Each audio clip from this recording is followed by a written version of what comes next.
So they began arguing. Yes, they were arguing. So you immediately picked up your cell phone and you called Reagan Thomas. Yeah, I mean, he needed to be there to see all this stuff, and I mean, this was something that was going to turn into a huge story. So you looked down at your cell phone. Yes, You turned around. that's correct. You went to the back of your truck to get your camera equipment. Yeah, I had already packed everything. I had to unpack everything to, to be able to catch this on film. So your back was to Professor Hamilton and Ms. Walton.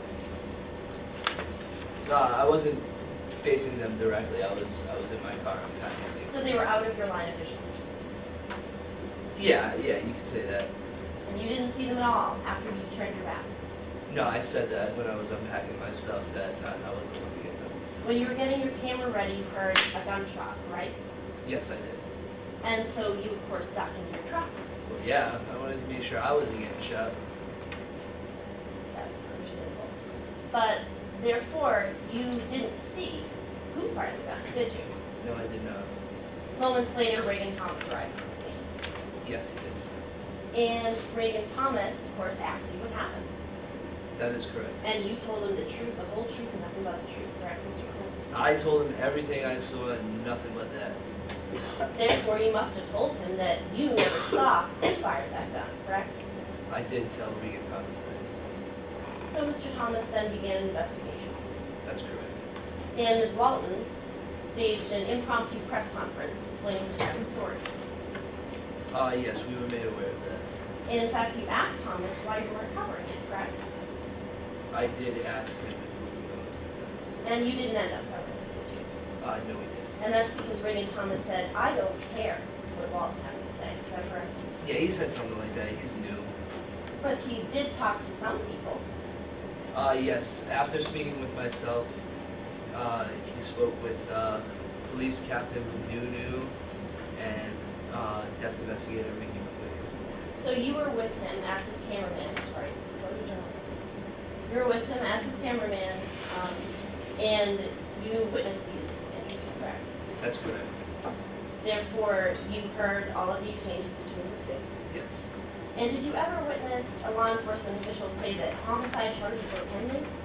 No, I never heard that. And later on that night, a janitor, Mr. Jan Patel, approached you. Yes.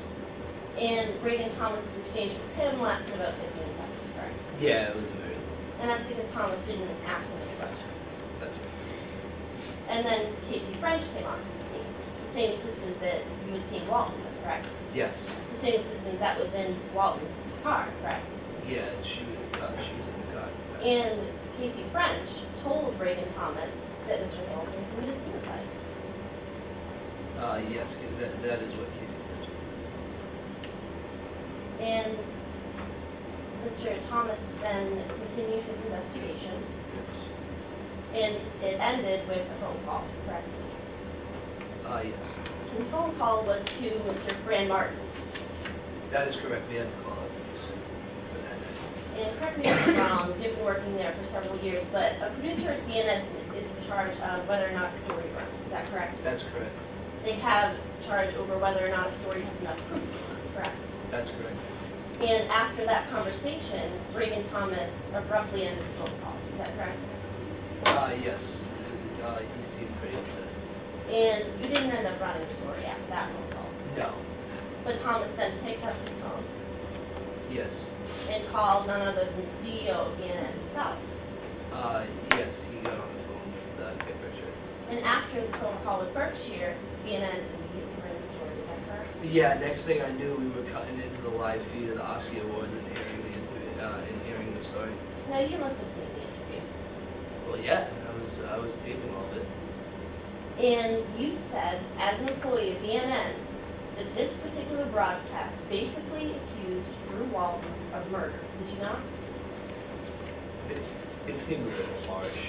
And throughout the entire length of the broadcast, never was suicide even introduced as a possibility, was it? Not